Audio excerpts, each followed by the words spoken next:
Yan, magandang araw mga ka-DIY.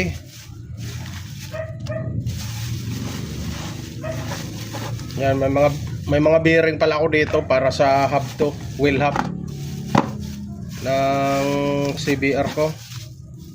Yan, 5 piraso.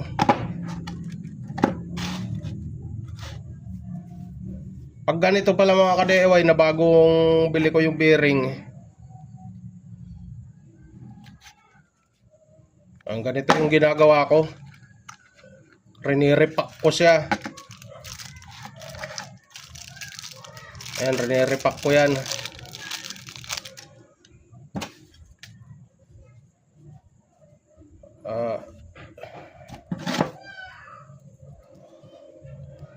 Dinadagdagan ko siya ng ng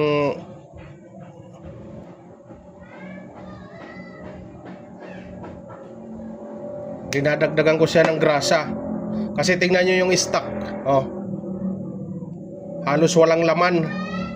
Kaya pag dinalagyan to,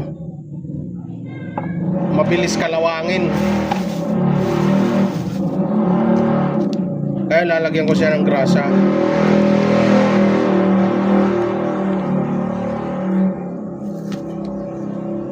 Ayan, ganyan lang mga ka-DIY oh.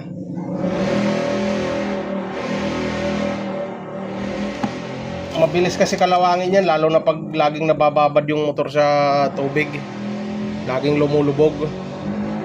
Pag pinasok yan, mabilis masira yung bearing. Ngayon, para maiwasan na mabilis masira yung bearing, ganito yung ginagawa ko. Yan, kahit papaano mapahaba yung buhay niya. Manipis lang na ito nga kutsilyo. Ito lang pinangsusungkit ko. Mabilis lang naman siya tanggalin. Tingnan mo. Tingnan nyo yung ito lang kapiraso lang yung grasa.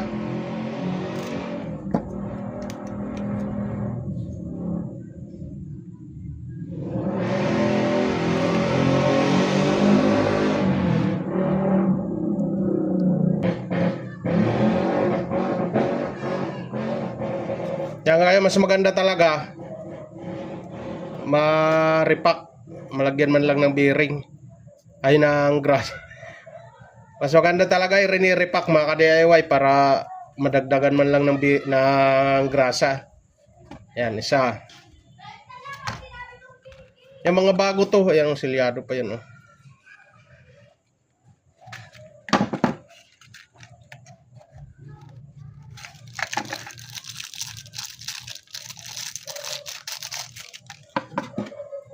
Yan, lahat yan. Lahat yan, puro konti lang yung yan. Kahit anong brand ng bearing,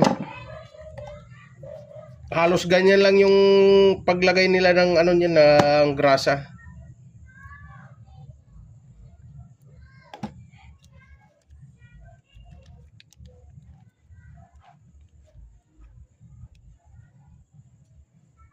Ayan, ganyan lang. Ayan, share ko lang.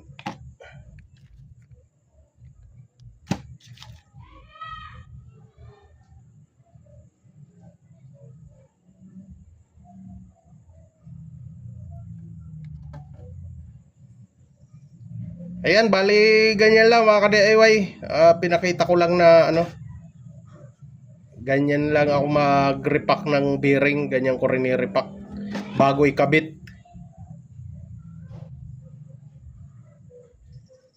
Ganyan lang naman lahat yan. Yan, ganito yung gagawin ko sa ganito yung gagawin ko sa iba. Ayan, tatlo na lang.